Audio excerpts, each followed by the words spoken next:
देश का आम बजट पेश हो चुका है और इस आम बजट को लेकर लोग क्या सोचते हैं, उद्योगपति क्या सोचते हैं, इस पर बात करने के लिए हमारे साथ कई उद्योगपति मौजूद हैं। इनसे जानते हैं कि देश का बजट जो पेश हुआ इसको ये किस तरीके से देखते हैं। सर, नाम क्या है आपका? राजन खंडेलवाल। खंडेलवाल साहब, किस तरह का लगा बजट, किस तरह से देखते हैं इस बजट को? बजट आम हर साल के बजटों की तरह जैसे है वो गरीब तबका, छोटे तबके को बढ़ावा देना और मझोले जो है व्यापारी वर्ग है या इंडस्ट्रीज हैं उनको सपोर्ट करना, क्योंकि छोटे और बड़े जो ये रेंज है यही जाके आगे कॉर्पोरेट को और आगे बड़ी बड़ी इंडस्ट्रीज को सपोर्ट करती है।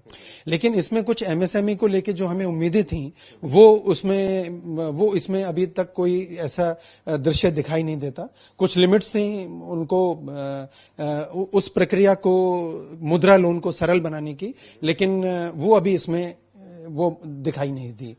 कोई एक चीज जिसको बताना चाहें बजट में जो आपको अच्छी लगी और कोई एक ऐसी चीज जो आपको खराब लगी?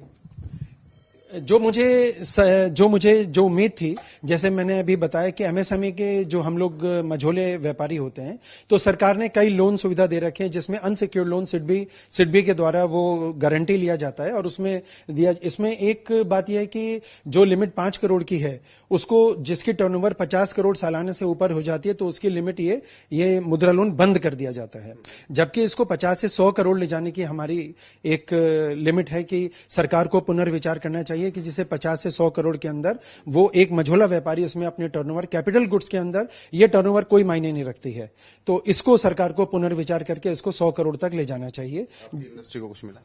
हमारी इंडस्ट्रीज को ऐसा इसमें कुछ नहीं। 18 हमारा स्टील का काम है तो कैपिटल गुड्स का काम है, 18% का पहले भी रेट था, अब भी रेट है। हाँ, जैसे कि कुछ इसमें वेवर्स इंटरेस्ट और उसको लेके आए हैं कि पेनल्टी, और उसके लिए इन्होंने इंटरेस्ट और वो अपना पेनल्टी वेव करी है, तो इससे कुछ एडवांटेज हो सकता है, क्योंकि इसमें ये जीएसटी का स्ट्रक्चर ऐसा है कि अगर किसी और की गलती का खामियाजा किसी और को भुगतना पड़ता है, तो ये सरकार को एक बार दोबारा पुनर्विचार करके सोचना चाहिए। को सोचना चाहिए। अच्छा, आप बताइए, आपको क्या लगा, क्या नाम क्या है आपका और बजट को लेकर आप क्या सोचते हैं, क्या मिला? मेरा नाम संदीप सिंगल है, संदीप सिंगल, और Faridabad iron steel merchant welfare association का फाउंडर प्रेसिडेंट हूँ।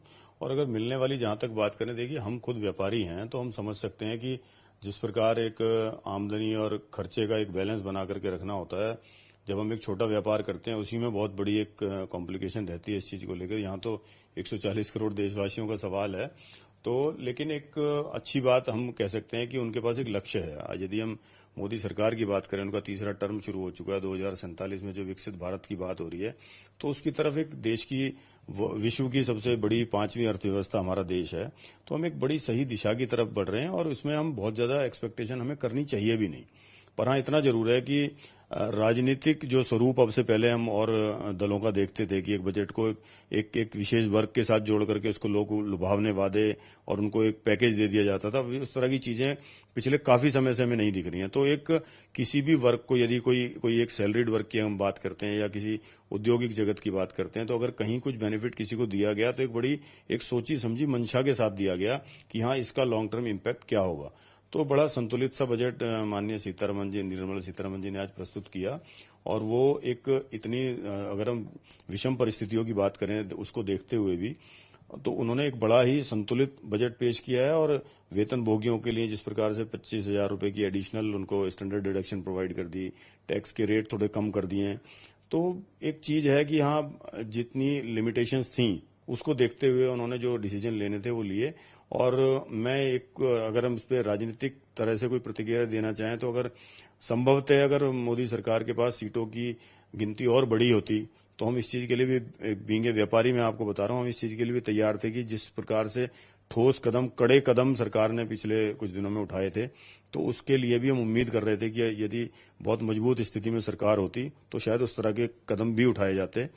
पर एक सवाल और कि विकसित भारत की आपने बात की, 2047 का लक्ष्य है, आपको लगता है कि उस दिशा में जा रहा है बजट? बिल्कुल, निश्चित रूप से जा रहा है उस दिशा में, क्योंकि जब भी अगर हम बात करते हैं कि जिस प्रकार से हम कहते हैं ना कि दूसरे का पैसा और मजाक बड़ा सोच समझ के उड़ाना चाहिए, तो सरकार बहुत अच्छी तरह से इस बात को समझती है कि जो पैसा है वो सरकार का नहीं है, उनके अपने कोई उद्योग नहीं चलते, जनता का पैसा है, जनता के ऊपर ही खर्च करती है। और एक अच्छी बात यह है, जिस प्रकार से प्रकृति एक चाणक्य की बड़ी मशहूर कहावत कही थी उन्होंने कि सरकार को या राजा को कर इस प्रकार वसूल करना चाहिए जिस प्रकार सूर्य समुद्र और नदी से जल को सोखता है और सब जगह उसको फैलाता है। तो सरकार बिल्कुल यही काम करती है। उद्योग जगत या जो लोग कैपेबल हैं, जो अच्छी अपनी मेहनत से पैसा कमाते हैं और सरकार को कर देते हैं, लेकिन उस कर का एक बड़ा सही इस्तेमाल सोच समझ के करना, विभिन्न वर्गों के लिए करना, पूरे देश को साथ लेकर के चलना और वैश्विक स्तर पर एक उन्नत स्थिति में पहुंचाना, तो एक उसकी तरफ बढ़ते हुए कदम है और सरकार बधाई की पात्र है इस चीज के लिए। सरकार बधाई की पात्र है इसके लिए। निर्मला सीतारमण जी का 7वां बजट ये है। पहले तो ये बताइए कि नाम आपका क्या है और इस बजट को आप किस तरीके से देखते हैं? मेरा नाम सी राजेश कुमार खंडेलवाल है और जो ये बजट है बहुत बढ़िया बजट है मेरे विचार से, क्योंकि जो फाइनेंस मिनिस्टर हैं उन्होंने हर वर्ग को कुछ ना कुछ देने की कोशिश की है, चाहे वो गरीब हैं, महिलाएं हैं या जिनको नौकरी चाहिए या फार्मर्स हैं। क्योंकि अभी जो विकसित भारत की बात हो रही है, विकसित भारत तब बनेगा जब जो बिल्कुल लोअर लेवल पे काम करने वाला व्यक्ति है उसका जीवन स्तर भी ऊपर उठेगा, क्योंकि कहीं विषमता नहीं होनी चाहिए। अगर गरीब और गरीब होता रहेगा, अमीर और अमीर होता रहेगा, तो फिर विकसित भारत की बात नहीं की जा सकती। जब सारे लोग एक साथ काम करेंगे, सबका ध्यान में रखा जाएगा, तभी विकसित भारत हो सकता है। मैं ऐसे शॉर्ट में कहूं तो अंत्योदय की जो सोच है उस सोच की तरफ जाता है बजट या कुछ और तरफ जाता है? नहीं, बिल्कुल उसी तरफ जाता है, क्योंकि जब आप ऊपर वालों के लिए सोचते हैं तो नीचे वाले छूट जाते हैं। और बड़ा बनने का सबसे बड़ा तरीका है जो मैं जानता हूं, अगर आपने अपने से नीचे वालों को ऊपर उठाया ना तो आप खुद ऊपर उठ जाओगे। तो इस तरह से क्या होगा, आपका विकसित भारत बनाने का जो सपना है पक्के तौर पे पूरा होने वाला है। और उसी दशा में ये 7वां बजट भी है। आप ये देखिए, इसके अंदर यूथ पर स्पेसिफिकली बात की गई है, अन्नदाता पर बात की गई है। क्योंकि अन्नदाता पर क्या बात की गई है, उसके लिए कि स्पेशल अलग से फंड बना के उसको पैसा दिया जा रहा है। जो खेती का नॉर्मल तरीका है वो तो हो ही रहा है, इसके साथ साथ कुछ अलग से भी योजनाएं चालू की जा रही हैं ताकि खेती अलग तरीके से कराई जा सके और कम टाइम में, कम इन्वेस्टमेंट में ज्यादा से ज्यादा पैदावार हो सके। इसी तरह से गवर्नमेंट क्या कर रही है, देखिए आज की डेट में गवर्नमेंट क्या करने जा रही है, ट्रांसपेरेंसी भी बहुत काम करने जा रही है।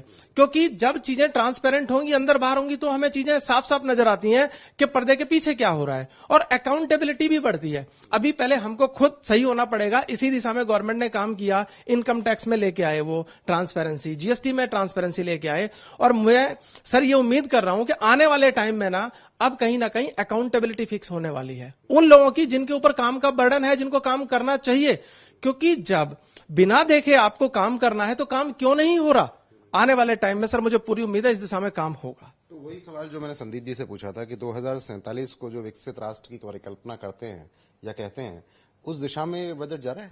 बिल्कुल सर, उसी दिशा में ही जाने की दिशा में। क्योंकि आप ये देखिए 9 प्रायोरिटी फिक्स हुई।